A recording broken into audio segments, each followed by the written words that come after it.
go live button. I just hit the go live button, so I think that actually triggers the live session. So I'm going to switch over and bring you up on screen, Bertland, and you're going to have to unmute your microphone there for me. Let's see. Whoops. Yes, unmute. You got it. You got it. Very good. Hello there, Bertland. How are you? I'm good. Hi, Doug. Hi, good. Hi, good to be back. Yeah. Good to have you back. Now, hey, I just will start in a moment here. I was thinking that I would actually read the email that you sent to me a couple days ago. Would that be okay? Sure, sure. Go right ahead. All right. All right. Good. And then I also got the notion that I ought to bring up another screen over here Yeah. for the YouTube. And then over here is your email. I'll scroll down here.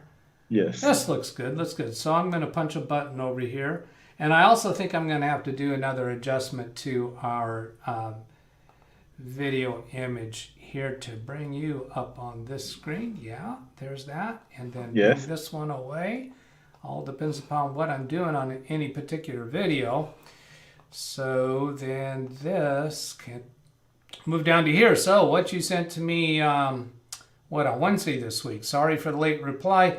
I want to do a show with you this Saturday, 2 p.m. my time. I've taken action since we have last spoken, and I would love to give you an update of my progress. Furthermore, I'm sure we can have an interesting discussion. The same as last time. The time will run off and we won't realize it's an hour. Yeah. That sounds awesome. That sounds awesome. All right, so now maybe, I don't know if we want to start with the update. You got some pictures showing up on the side of your image in this Yes. Zoom session. Do you want to tell Yeah. us about those? Yes, those lovely pictures are my wonderful mom, Professor Dr. Donna Hope. Yes, from Donna Hope. Jamaica. Yes. Okay. I'd love to tell you guys a little bit about her. So Dr. Donna P. Hope, BA MPhil UE, PhD George Mason, is Professor of Culture, Gender, and Society at the University of the West Indies Mona Campus, Jamaica, and founder of the Dancehall Archive Research Initiative. That's that DHA logo that you would see there, that DHA on the green, yellow. Okay. Yes. She's a former director of the Institute of Caribbean Studies and was program chair of the inaugural Global Reggae Conference in 2008, subsequently organizing and chairing international reggae conferences at the University of the West Indies Mona in 2010, 2013, and 2015.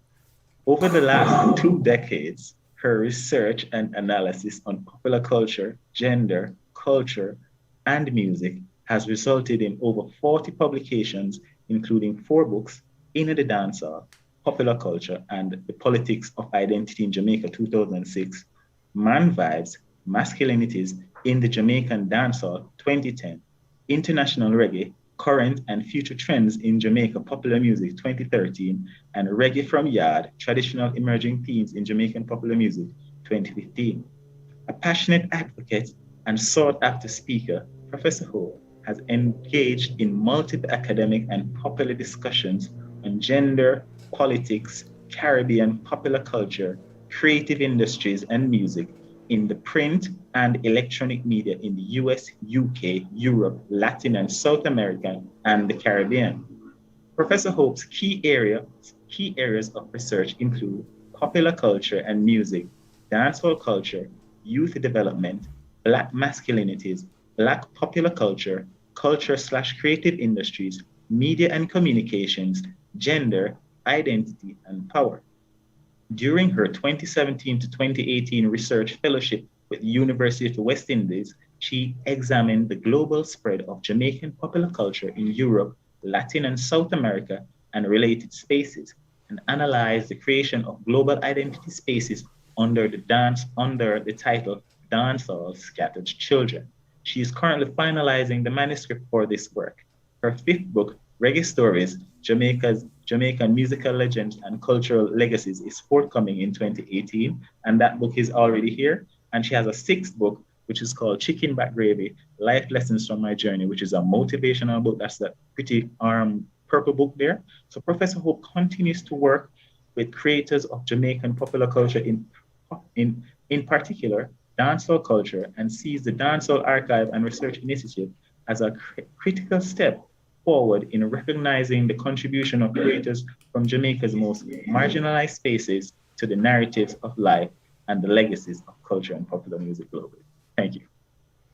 Is there going to be a quiz? Wow.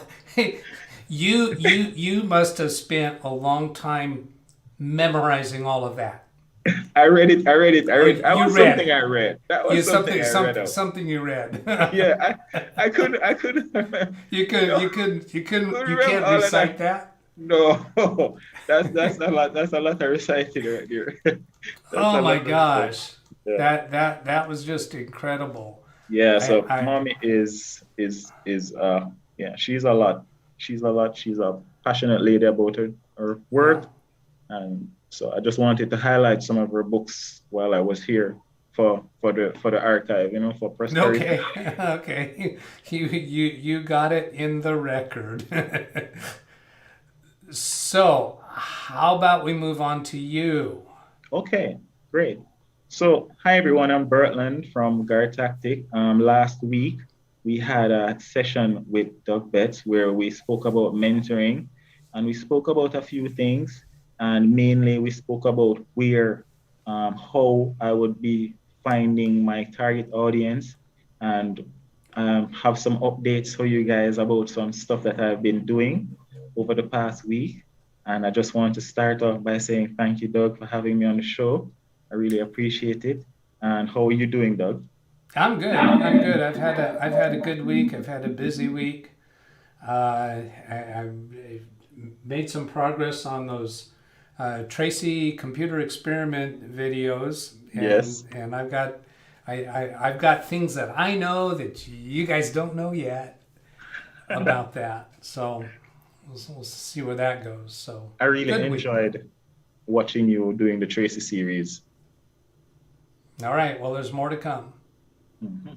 All right. So on to the updates, guys. So for the actions which I've taken, what I have done, right, is I've created a daily knowledge transfer. And this daily knowledge transfer is called the Guard Tactic for Today Caribbean.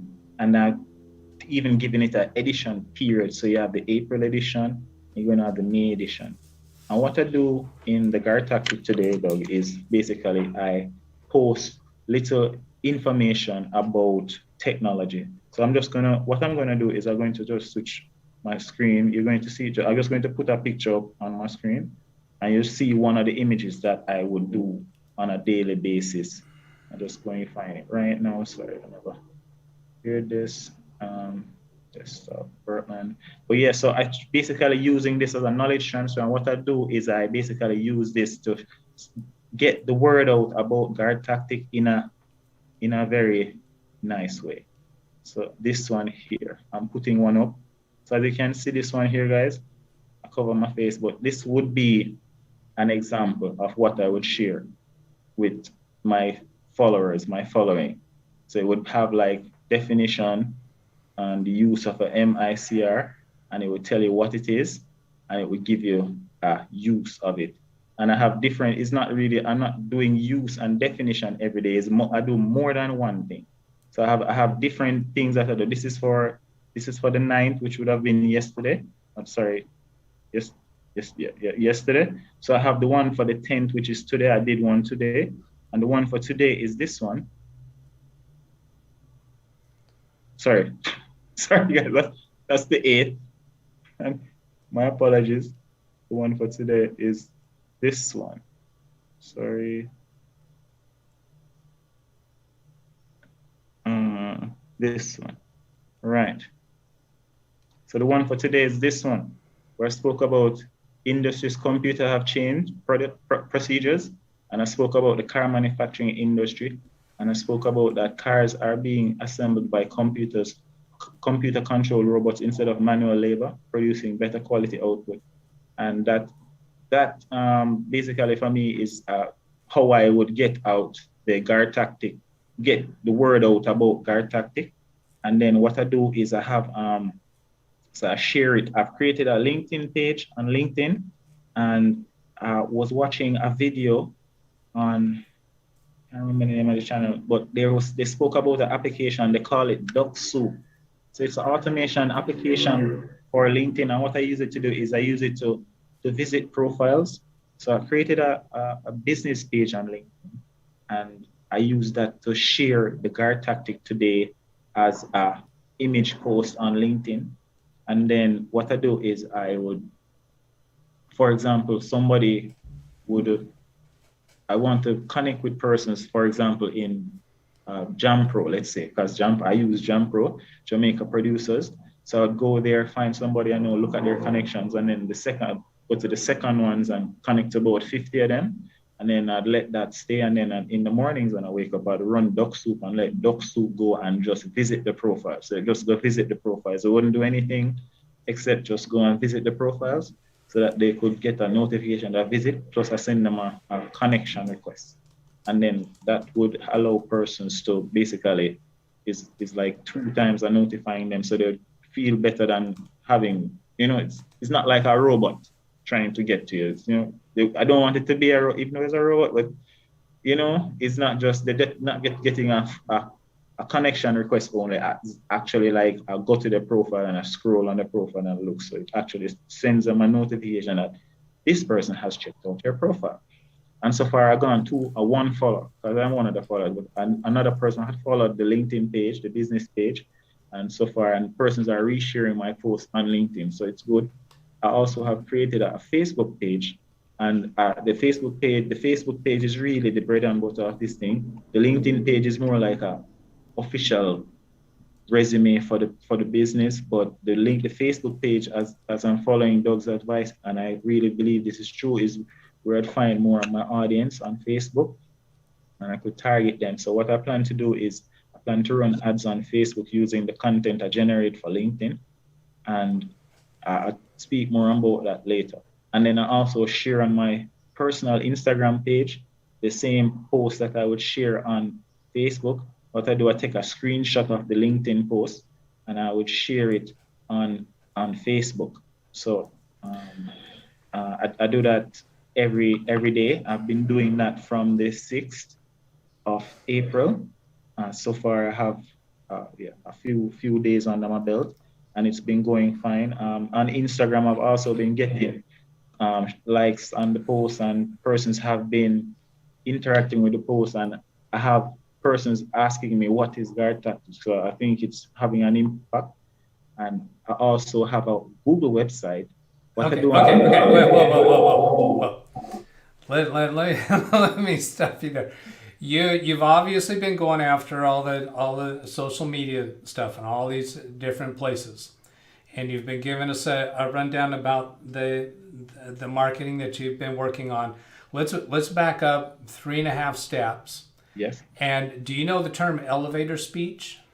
Elevator speech, the quick pitch, yes. Yeah, you're going up an elevator with a person who you think is potentially a client for you, customer for you, because here you've just given us a long string of marketing things that you've been doing, but I'm not sure that the audience at this point has, and I'm still questioning myself, whether I have a good handle on what you do. So okay. Go ahead and give us that elevator speech. Okay, so at Guard Tactic, we give your boss confidence, and by providing you preventative maintenance and break fixes for your computers. So that's basically what we do at Guard Tactic. We provide preventative maintenance and we fix things when they are broken. And the main problem I want to solve with Guard Tactic is the speed at which persons' computers operate, especially the older ones. And I wanted to attack this problem by upgrading certain hardware inside of their machines, mainly the hard drive and the memory. And that can be done on the laptops as well as the desktops. Okay, this Tracy, well, okay, I'm hearing a feedback echo. Do you have a speaker going on there?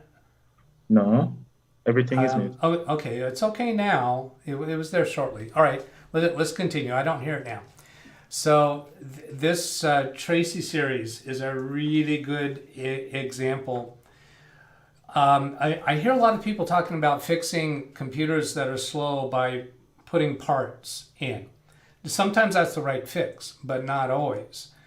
And I find most of the time when I have my clients complaining to me about a computer being slow, especially if they say it didn't used to be slow, that Mm-hmm. there's something other than parts going on. There's something in configuration, operating system, and so forth, and that's clearly what's going on with Tracy's computer with that encryption services. So Yes. you just mentioned, and I didn't let you, I stopped you before you went on, but you just mentioned about replacing parts to speed Yes. up computers. So tell me a little bit about that. Are you just going to go after parts, or what else are you going to do?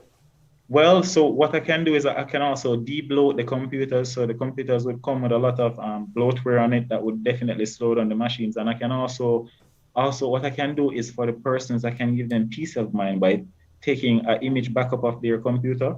So what I'll do is I take an image backup of their computer and I'd give that to them as a keepsake, or I could give them the knowledge of how to do it on a regular basis and give that to them as a keepsake as well.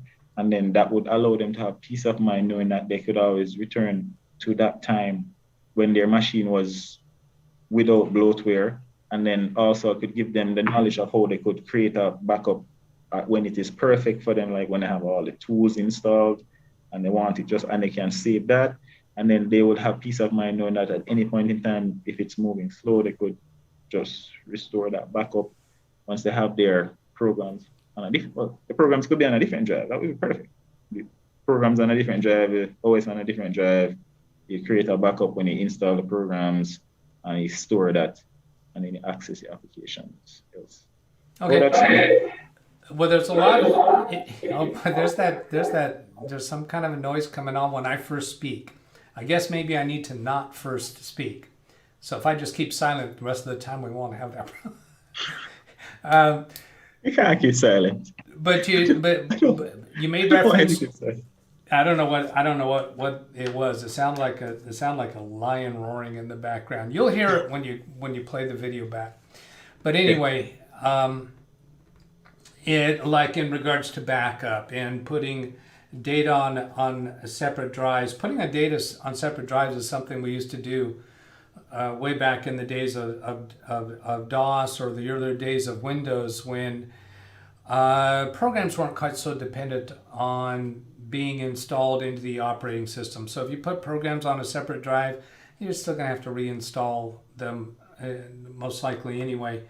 So backups, there's you mentioned image backups. Well, then you can do incremental or differential backups after that. You can do cloud backups, and when you do a one time in moment image backup, which I do that sometimes, that serves really well to restore the image to a computer, such that a computer that might be in an office environment where there's a server and all the data is stored on the server, and you Yeah, can so we have restore like the accounting software that does that. Yeah. yeah. So image backups are a really good solution when it is appropriate, and you have to make sure that it is appropriate. But that's not the drift of our conversation right now. Our conversation right now is about you marketing your services, and I wanted to ask you a question here. Then, is all these different social media that you've been posting in and doing things, have you included stories? And by stories, I mean giving a name. It could be a fictional name, probably describing an actual experience or situation. Janice called me and said her computer's running really slow. I did some initial checks on her computer and found that this or that software was misbehaving, and we fixed that and we got her computer back up to speed. Stories are really effective. You'll find that, like, politicians are really big with this. They'll tell stories about individual people experiencing situations to try to sell their point. Have you yet included that type of content in your No, but social media? I will be definitely doing that. I've shared a Yeah. story, but it's not a story relating to IT. I shared a story about a general thing, but I really like what you said because as I said it, so I really realized that I think it's true. Because even in life, when you're having, even in life, when you meet persons, if the person is a good storyteller, right away you have a wonderful conversation because your life is easy. You can listen to a nice story, add in, subtract in. Or if you're a good storyteller, so that's a match made right there. You guys can chat forever. you know, about Yes. everything. So yeah, I agree with you on that. I wrote that down. All right. Definitely. Now, I'm going to tell you something that I'm going to be kind of fascinated to watch how this goes for you. I have accounts on most of the social media that you discussed or that you Yes. mentioned, and I'm not doing anything with them. And that's not because I don't believe that they're useful. I do. Yeah. But it's number one because in my local business, consulting business, Yes. I'm not trying to get more clients. I'm really pretty satisfied with the volume that I have. I'm not trying to bring more in. And part of the reason why I have the social media accounts is I thought it would be a marketing tool for my YouTube pursuits. Mm-hmm. And I might wind up Using pursuing them. that. So, and I've done a lot of reading up and learning about the various social media. So I'm going to be very interested to see your experience with that. Sure. And I'm looking forward to you letting us know of specific interactions, like if people respond to one of your social media outputs. I'd like for you to tell us a story. Do you already Yes. have any stories of interactions on your social media? I only have persons liking and sharing. Nobody is actually commenting. Okay. So, but and I have persons in my direct WhatsApp group. We have a alumni WhatsApp group. So one of them actually, I have two persons now on my board. I have a board I'm trying to create a board, advisory board. So I have Mr. Terence Moody, he's a marketing guru. And I have Mr. Lloyd McLean. He has like two companies and holds like a few patents. He does like stuff in design stuff for airplanes and build like parachutes for airplanes and them thing and stuff it land in the water. And him have like a limestone business and export limestone. Him have one Jamaica, one abroad, in all over the place. So he's a good person to tell me about like finances and those things. And then Terence is a good person. He's good because he actually is young and he wants his name to be on something. You want to get your name out there on something successful so I could be his success story. So I'm working with it, so we both, everybody there is like, it's great right now. The timing is perfect. So I was actually, actually had that as a point down to speak about later. All right. Yeah. Good.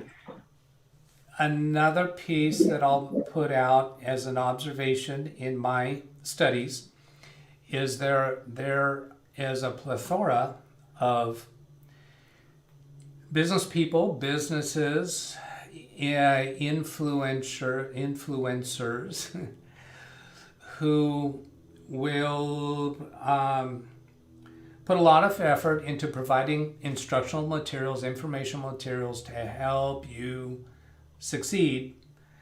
And I've seen a whole lot of them where the most significant success is their own rather than so much their followers. And I understand.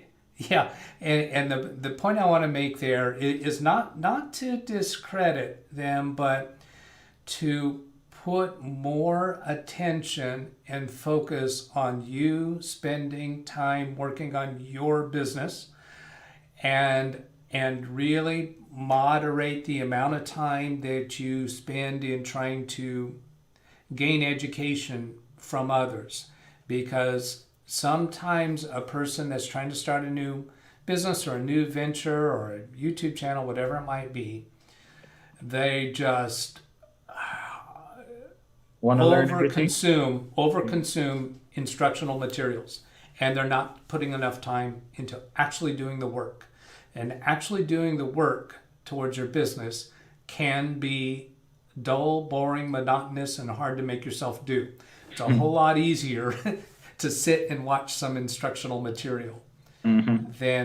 than pick yourself up by the bootstraps and do the work that you need to do. Yeah. So if you know the work that you need to do, put a major focus on spending your Definitely. time doing that. Definitely. I use an app called OneNote. You know it? Yeah, me too.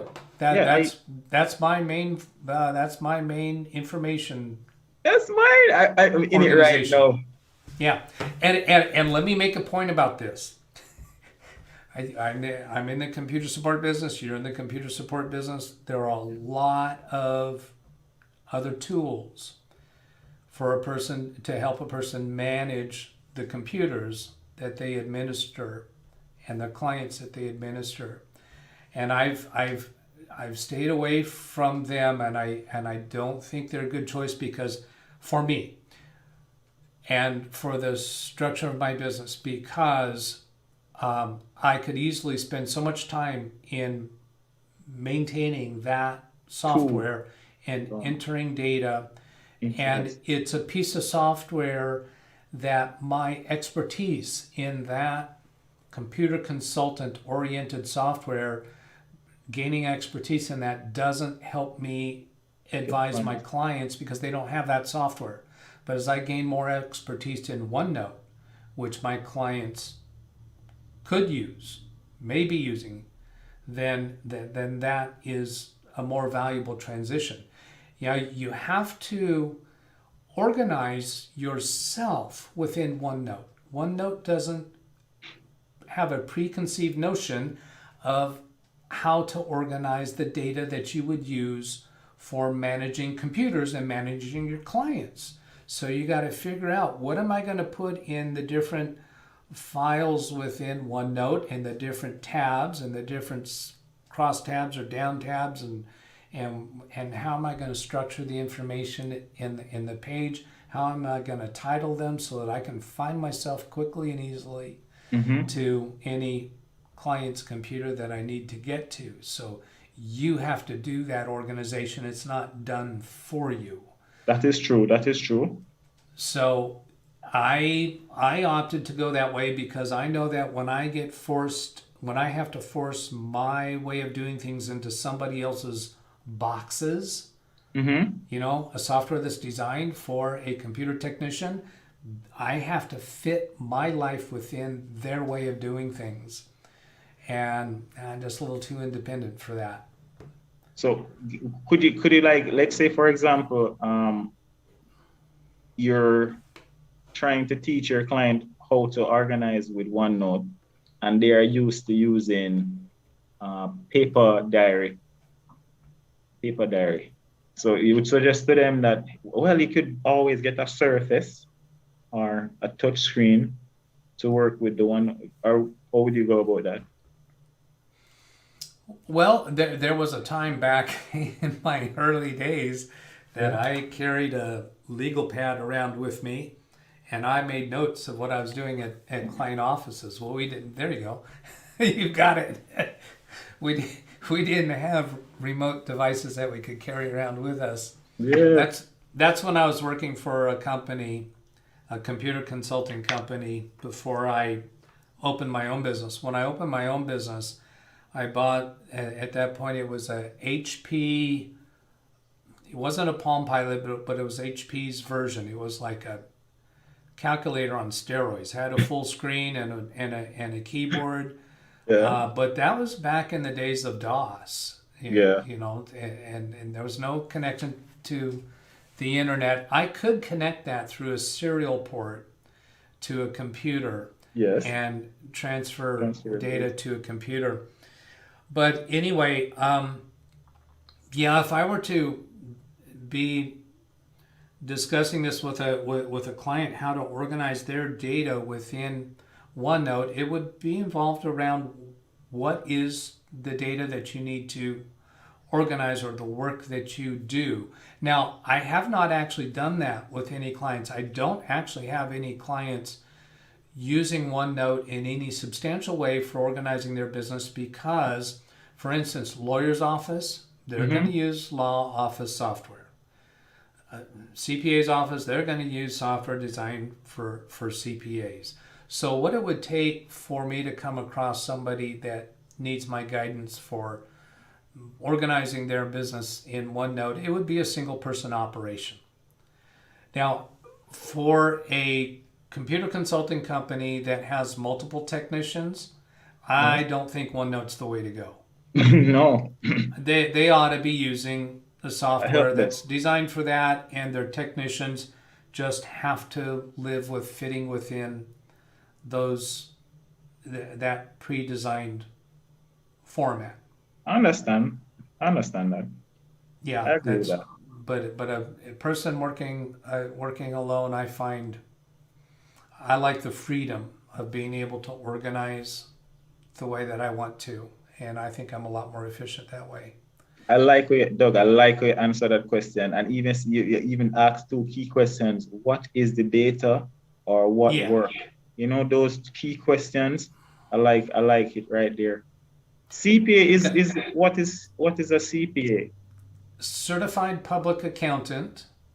They calculate taxes for businesses and individuals. Do you have a different term for that type of a professional? I know. I think it would be chartered accountants. They have like chartered accountants out here. I don't know. I don't know. I can't tell it. I don't Chartered know. accountants. I That don't know. sounds familiar. I see in the chat, Atex has made the comment. I know a lot of people use Evernote as well. I have not used OneNote before, and I had a law office that tried to implement Evernote. Mm-hmm. It did not work out for them, basically because their staff wasn't willing to spend the time to learn how to use it. Yeah. And I have another attorney's office that I know is using Evernote. They were using it before I started working for them, so I don't really have a very good understanding of how they're using it. But that's a popular program. Okay. So so working for a law office, right? How is that? You get a lot of calls from them or Yeah, how I have several law offices among my client, um, my clientele. They're all different than each other, and I think the same can be said of computer technicians, computer consultant businesses. They Mhm. all operate different than each other. So all of my law offices, they operate in different specialties of the law. Okay. There's some overlap where some of them operate in the same area that others do, Yes. but they all, even in those specialty areas that they both work in, Mm-hmm. they do it differently than each other. Great. Uh, there's lots of different software for managing those types of law specialties, Yes. and but they do all use legal office software. I don't Yes. have any law offices or any CPAs, or I'm not sure if I can think of any of my clients that are only using off the shelf package software. I take that back. Yes, there is one. In fact, I did some videos about Sheldon's computer, Yes. and he and his wife in their consulting business, to the best of my knowledge, they use all Microsoft products. Products. PowerPoints, Microsoft Word. I think they use OneNote. I use OneDrive. So I'm thinking through the what the other businesses are. There's in my Tech Tales videos, I've talked about the offices I have that are um, disability and senior government subsidized apartment buildings. They use a government operated specialty software. They use QuickBooks. They use Microsoft Office as far as they, type letters in Microsoft Word. But the substance of their business, all their important data, is Mm-hmm. stored through a web-based Yes. interface with HUD, how Yes. Department of Housing and Urban Development. So then a pest control company, they're using a web-based software to manage Yes. their software. Now, both of these offices that I just mentioned, they did not used to be cloud-based. They used to Okay. have locally installed software. Okay. Um,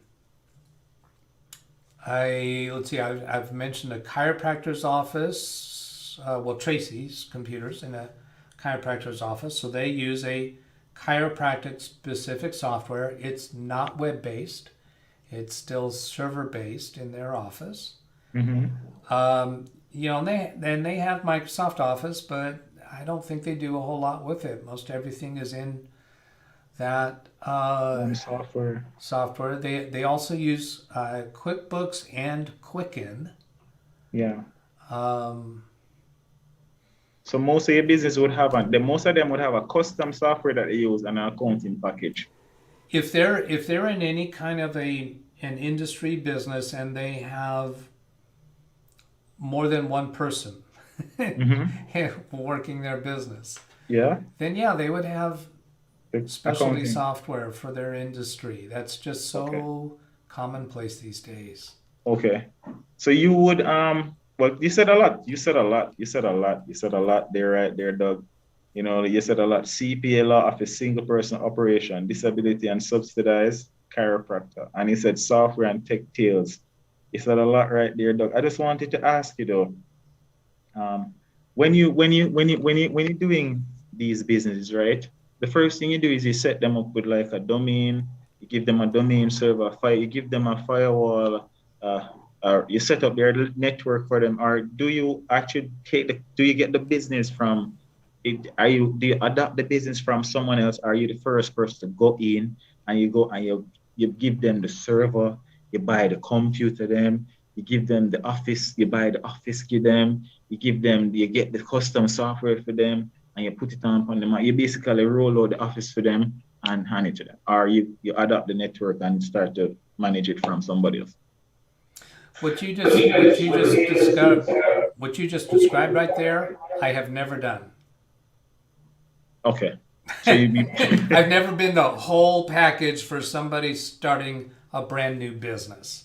okay. So it's all of I think it'd be fair to say all of my clients have been existing businesses before I started working for them. Mm-hmm. Going back a long time ago, they might not have had computers when I started working for them, but I'm not sure I could remember anybody that would be in that bucket. Mm-hmm. Typically, when somebody contacts me that they need computer support services, it's because they're a referral from an existing client. Since I'm not advertising, Yeah. let's see, Computer Age Consulting is my business name. I don't even have a website under that name. Mm-hmm. My domain name, DougBetts.com, I don't have a website under that domain right now. I do Mm-hmm. have a website under my YouTube name, LiveWindowsTraining.com. I know. And Okay. I've kind of reworked that a couple times. It's been neglected for a while because I'm just focusing on the videos. That website is intended to just be a support for the YouTube channel. So Yeah. that really hasn't been implemented very much yet. You're one man. So typically, when someone's contacted me, they've got pain. They have a pain point right now. Yes. It might be that they've lost, they're unhappy with their current IT provider, Yes. or they've been handling IT in-house and they need outside Help. support that's Yes. more skilled. Or Yes. they have computer problems and they don't have anybody doing IT support for them. It's just been a hodgepodge. So they call me in.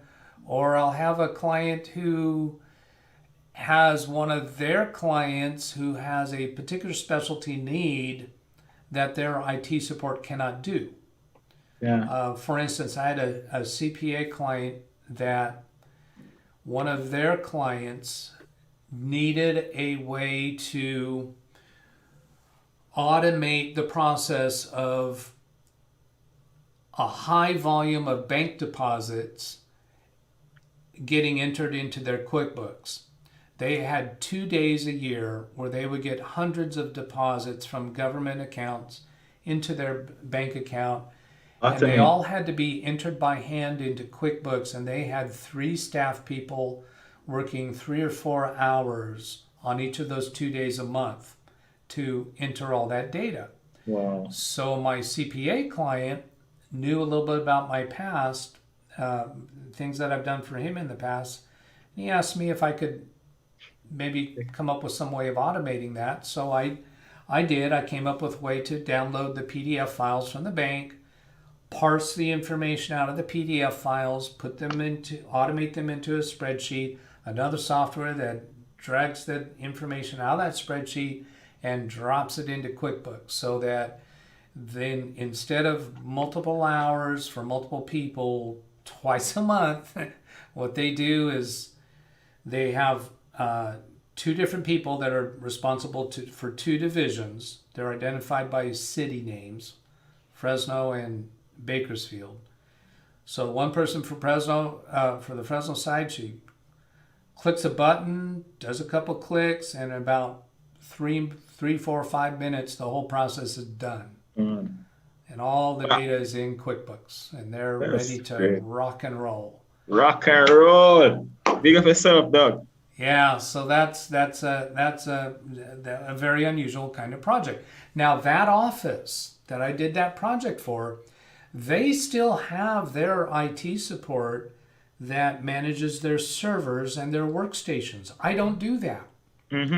All I do for them is the QuickBooks side of it, because their other IT support doesn't do QuickBooks.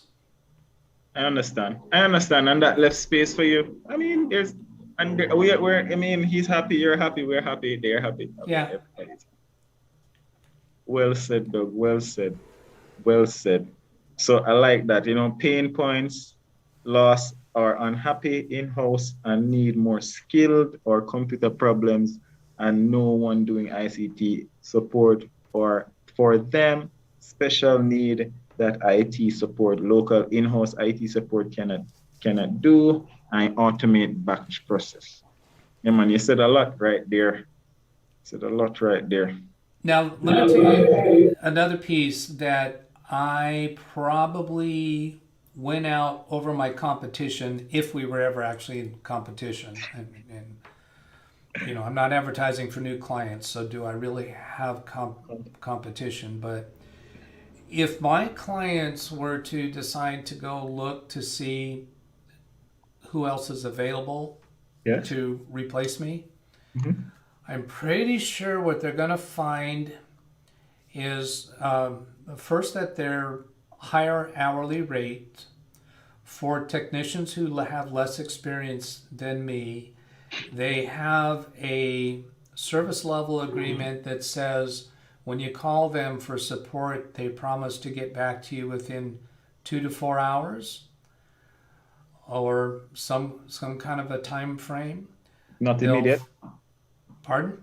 Oh, I was saying it. Sorry, continue. Okay. They'll perhaps want to come in and do a review of all the equipment in the office and expect you to spend money arbitrarily to bring things up to the level that the support company wants. Meaning there's a whole lot of things that a larger IT firm typically does to be able to standardize their client base. And it's legitimate because it gives them an environment that is more manageable. But as a single technician operator is in a unique position to give a client a service level that they cannot get from the larger firms. So if I were to be interviewing with a new client, they would ask, let's suppose they've had prior experience with a large IT firm. Yes. So they would ask, how do we go about requesting service? Do we have to go to your website and fill out a form, or do we call to a receptionist and request a call back? And I tell them, you call my cell phone and I answer it and ask, how can I help you? And then you tell me what you need, and sometimes my client asks, can we schedule time to do that? I say, well, can we do it right now? I'll just connect remote to your computer and we'll just do it right now. Thank you. I'm a single person, so I have no family obligations here. And I don't mind working outside of normal business hours. So I have a lot of clients who rely on that. They're entrepreneurs. They work crazy hours and they have a problem. They need help. I have people that text me after hours or on the weekends or call me, and we just take care of it. And it is not an imposition to me. So I don't charge a higher hourly rate for it. There's no emergency fee type of added amount to it. Now, that's not going to work for every independent technician. Some independent technicians are going to have a family life and they're going to need and should charge more for those services. But because I have a unique situation, I don't need to, and I don't. And part of the reason why I don't do that is that if I'm going to charge them more for after hours, there are times when I prefer to do the task after hours because I don't have them breathing down my neck. I can, well, that's the big thing. It's easier to get in and out when I'm not interrupting their work, and it's absolutely fine with me. So there are any individual technician working as a sole proprietor type of operation should take inventory. What are the unique things that I can offer to a client that they can't get anywhere else? And that should be in your advertising, in your social media, in whatever methods you put yourself out there.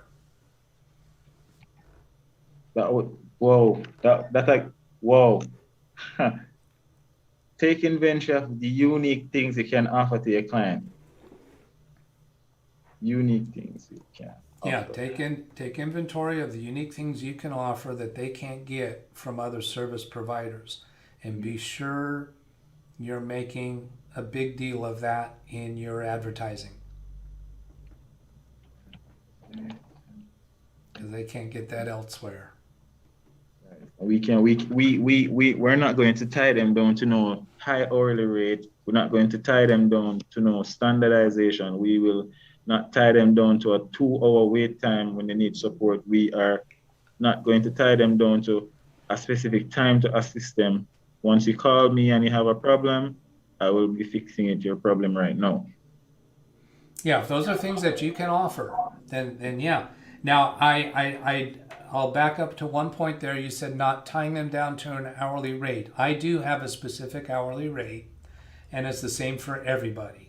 I used to have different rates for different clients, and they would evolve over time, and I didn't want the headache of having to keep track of that. And that was also a reason why I didn't want to go into after hours special rates and so on. It's simple. It makes my business operations easier, that it's just the same hourly rate no matter what. Yeah. And I don't round up to the nearest 15 minutes. I don't charge a minimum amount of time on an invoice. When I start a task, I make note of the time. When I end the task, I make note of the time. The computer calculates the difference. And when they see their invoice, they can see a lot of items on there. They can see a lot of their items on their invoice that are small time amounts. And some people might say it comes across as nickel and diming. I don't find that at all, because I find what my clients see when they read a description, phone call from so-and-so, fixed access to a server, and it's a 7-minute charge. And they see, are you kidding me? You spent 7 minutes to get that person back to work? It used to be, I've had clients in the past where they would instruct their staff to ask the office manager before they were allowed to call me. But when they came to realize that I just charge for the time that they use, they've now told their staff, if you got a problem, just pick up the phone and call Doug. They don't have to go through their manager. So it reduces the workload of the manager. it gets that staff person back to work quicker. And they're happy with it. They see it on the invoice and they see these small dollar amounts here and there. And then when they get a big dollar amount, sometimes they get a big time charge for something that you might not have expected would have taken so long. And they just accept and understand sometimes you're unlucky. But sometimes you're sometimes you're unlucky. I like and, it. And they're going to pay for that. I don't soften the charge. Yeah. There are some rare instances where I will soften a charge. Yes. But I don't soften it just because maybe I went down the wrong path. Mm-hmm. Maybe I chose to go right when it should have went left. More efficient to go left. But I had no way of knowing it at the time. And I say the choice I made was reasonable under the circumstances. I charged them whatever amount of time I spent on it. And I just don't get complaints. So because it's simple, it's transparent, and it works. Yeah. And they can get back to work, and you have a track record of greatness. So okay, so we got a question in the chat. William Dawson is asking, will Windows 10 support 2 different Bluetooth speakers at the same time playing the same audio? William Dawson. I don't think so, because I think with Bluetooth you have to pair the devices.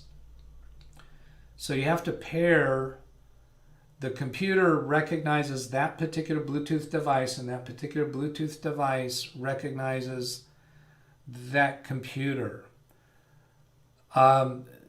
So the only way I could see that you might be able to get 2 different Bluetooth speakers playing the same content at the same time. Have 2 different Bluetooth transmitters. Bingo.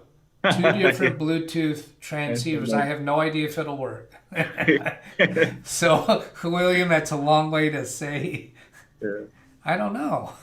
Yeah. But basically, I don't think so. It's like having your laptop connected to 2 different Wi-Fis at the same time, but with one Wi-Fi card. It's the same concept. Yeah. So 2 different Wi-Fi cards you could do. Yeah. Because Windows 10 can have multiple network adapters. So now ATEX is asking, what is the average hourly rate in California, obviously for a computer technician, here in MI, Missouri? MI's Missouri, isn't it? Around $125 an hour. And I don't know the answer to that. So let's see. Average hourly rate for a computer repair in California. Do they tell us? Oh, that's a pay scale. He's asking how much do you charge the client. This is looking at salaries. Yeah, I don't know for sure, but I think that I am low. I think all of my competitors in the area are charging more. Oh, it's Michigan is MI. ATEX is in Michigan. I charge $110 an hour. And it seems to me that I've heard the larger computer support firms in town are charging around 140, 145. But I don't know. Rate for computer repair in California. Yeah, I'm seeing another one. One of the hits here says $50 to $150. I found that one to Home Guide. You found what? I found something like that on Home Guide. What'd you find? $50 to $150. How much does computer repair cost? It's on homeguide.com. Okay. Yeah. I am way overdue for increasing my rates, and I just haven't done it, and basically it's because I'm not feeling very aggressive in that. I really enjoy my clients, and I make enough money to live a lifestyle that I enjoy.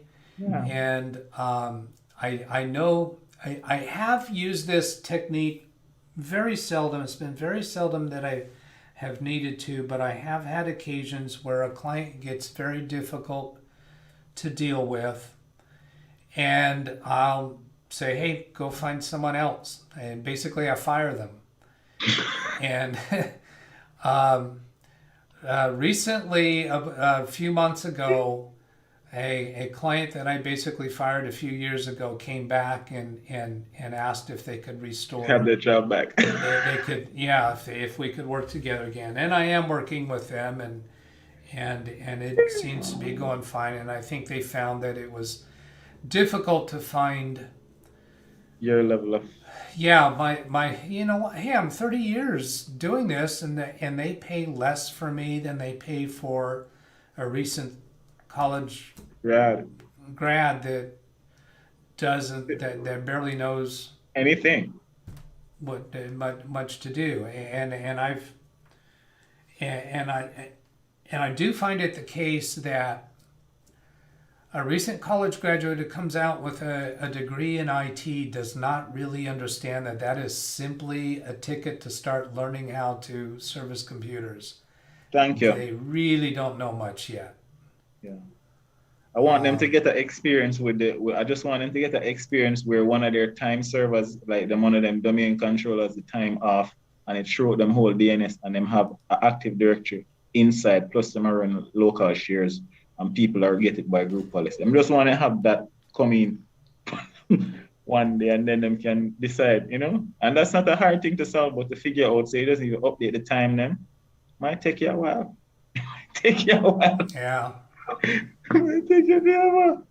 So yeah. Oh, it's just hilarious when I call a tech support and I get someone that's saying, well, I could definitely fix that for you or help you with that, and I know that this is a person who's been hired to do phone tech support, and they're reading off a script, and they've got a flow chart that they have to go through, and they don't.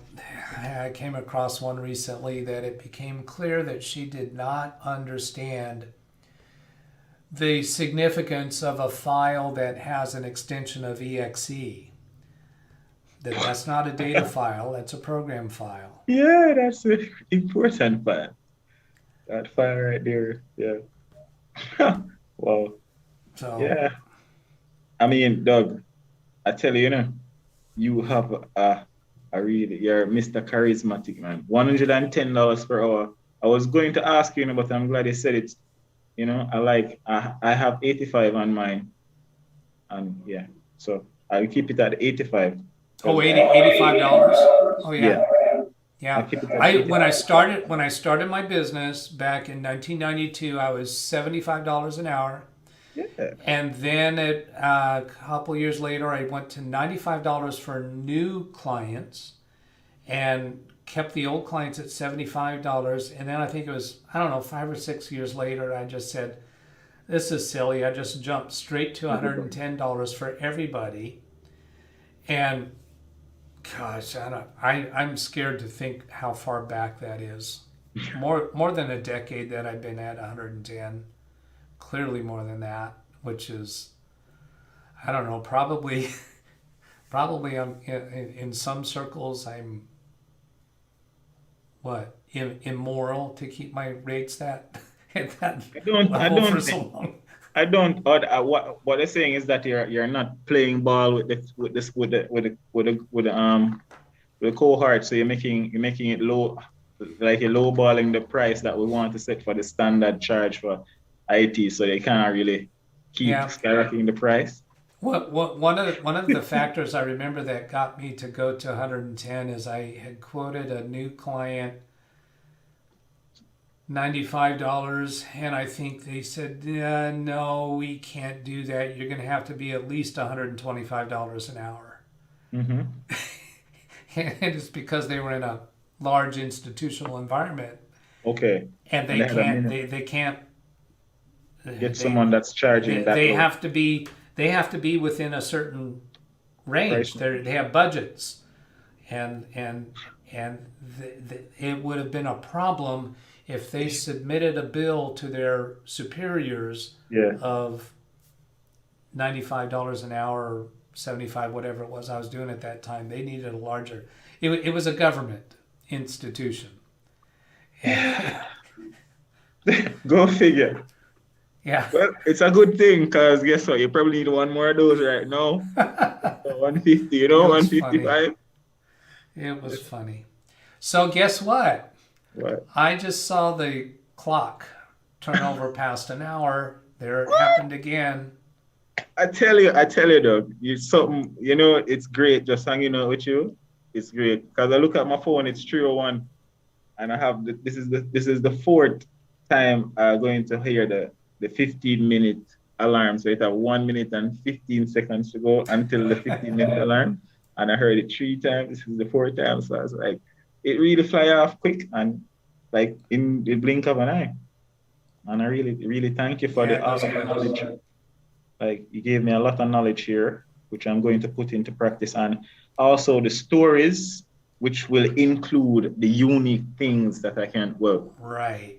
Yeah, well, definitely. So I'll do the stories and include the unique things that I can do for them. I made mention of a few of them, which is that we are not going to be charging them a high fee.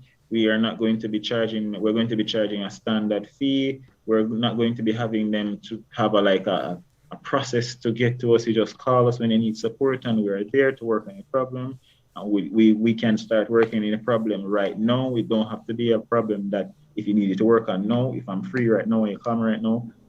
We work on it right now. Okay, so let me just rephrase what you just said. You just listed off numbers, things around. We're not going to do this. We're not going to do this. You do this. So put it into a story, and you can make up a story. It doesn't have to be a real story. Marketing is that. So here's a sample of my service call. Alice called me 6 p.m. one night. She was working on a project that was due the next day. She was there after hours. She's panicked because she got this message on her screen. She called direct to my cell phone. She described the situation. I connected to her computer. It was a fairly simple problem to fix. Within a few minutes, she was back to work and happy, and she asked, is my boss going to get hit with a big bill? And I told her, no, we just charge a normal rate, even if it's after hours. So there you've just covered all the points that you just described, but rather than putting them in a policy fashion, you've just presented it as a story. And then a person who is in an office or has an office that doesn't get that level of service from their IT support, they're going to notice that. You don't have to state it in as policies, but as a story, it really comes through and makes and hits the target. Yeah, I mean, you just made that story up on the spot. Hey, here's a sample of my service call. So Panic user, Tracy called me. Panic in about the 12 o'clock night. She was working on her patent files for her patent project, and she can't access the folders anymore. So she called me Panic. I connected remotely to her machine. It was an easy problem to fix, and she got back to work within minutes. Then she asked me if her boss would be hit with a huge bill, and I told her no. Standard rates apply, or it doesn't matter the time of day you call me. And it was just for the amount of time. Yes. It's not going to be an hour charge for that 6-minute call. Yes. Yeah. So you get your point across without people feeling like they're being beat over the head by you just listing those features item by item. Listing those features item by item is just they're hardly going to read it, to be honest, but they'll read a story and they can envision it. They can see it. They can feel it. They can know how they have felt when they've been in that type of situation. So now you're touching into their emotions. You're getting them imagining hearing you over the phone and speaking to you over the phone. Yes. They're imagining themselves at their desk. Far more effective way to reach a potential new customer. I love that. I love everything you have done and shared with me, Doug. I mean, I blessed the day that Windows sent out the update to give people the blue screen so we could have find a channel. Big man thing, because that's how I found, that Windows update was Yeah, giving us problems. Somebody yeah. in my group shared your channel as a solution. I came to your channel, I watched the video, I was like, something about your channel, something about you. I say, I have to learn from this gentleman, the big man Yeah, thing. So tell me about that. Tell me about that chat or that service you were on where somebody mentioned about what was that? it's the government of Jamaica. So we have a WhatsApp group here. WhatsApp group. Okay. Yeah, let me all right. So we have a okay. Right. We have a WhatsApp group with all the members of the government of Yeah. Jamaica. These are all the MIS officers for the different ministries, the divisions and agencies of the government. Yeah. Oh God, focus. It's Right. So it have all, basically a messaging app. yeah. Yeah. You don't need to And get that in focus. and then what happened is it allows us. So if, for example, we're talking about the blue screen of that issue as well, and somebody found your channel. So if you didn't have this group, everybody in the government wouldn't get that notification, or they wouldn't have access to see it. So it's a great platform for us to share information and collaborate and talk about problems that we're having and share solutions to, like, let's say we're talking about accounting software. We want to see if we can standardize the accounting software that they're using for the government. And it's a good way to have all the IT persons like speaking the same language, at the Okay. same time. I got you. It's just thrilling to me to know that something on my channel got talked about on some other platform that I'm not even aware of. Yeah, That's cool. yeah, yeah. All right. I promised I would find the guy that shared the link. I promised I'm going to write it down, So next Oh, time that's I come okay. back. That's okay. I don't need any more on that. That's enough of the story. So how about we go ahead and wrap this up, Yes. and we'll get together again another time. Are you looking to do another Saturday, or you think? Yes, yes, All right. yes, yes. Very cool. Yeah, very cool. So definitely Well, I'll be updating you next week on progress of what we have discussed here today, which is very okay. good stuff. Very, very high level stuff, So I'm going to be putting most of this into action. I'll be coming with some stories and All right. definitely sharing them on the social media. And I'm going to be reporting on the engagement that I get from them. If I get some calls from them and I get some inbox from them, I'll be telling you right away. And if All not, I'll right. wait until next week. I'll be sharing with you. All right, awesome. Well, I'm going to go ahead and mute you in a moment and do my outro spiel. So why don't Yes. you just go ahead and say your goodbyes to the chat room and the Yes. viewers. Yes. Hi everyone. Thanks for checking out Doug's channel and thanks for hanging out with us today. I see Rick and Atex, and William in the chat Yeah. with us today. I just want to tell you guys, big up Bertland from Jamaica here. And yeah, it's great. Doug's channel is amazing. You should check out live Windows training with DougBetts. He knows what he's talking about. He has years of experience, and I'm just here to learn. We're just here to learn from him. Okay, very good. So here you go on mute. Just hang on for a moment. I'll be back with you. Let's see. There. Okay, so that's another session with Bertland. That was a lot of fun. And what I do on my channel, if you're not already aware, is I provide free computer support to people through Zoom sessions and connecting remotely to their computers. There's other things that I do on my channel too, but what I'm describing now is the main thing that I really want to get doing more of. So if you're interested in a free computer support session, send an email to DougBetts@LiveWindowsTraining.com. Give me an idea in the body of the email what you would like to have help with. Now, that could even be in the realm of, let's say you're a computer technician and you've got a particularly difficult problem you're dealing with and you just want to get some help with it. Well, we can put that into a YouTube video and perhaps find other people who can figure out the solution to it or know the solution to it. Once we can show the actual problem, that's just an amazing thing to have. Or if you have other interests such as Bertland, he reached out and just wants to be able to chat about computer technician business concepts as he's getting his business rolling. Then also, if you're actually in a business and you normally pay for support, I will provide the same support that I'm offering over my YouTube channel if you're willing to come on to a Zoom session and let me broadcast it live through YouTube. Even if you're one of my billable clients.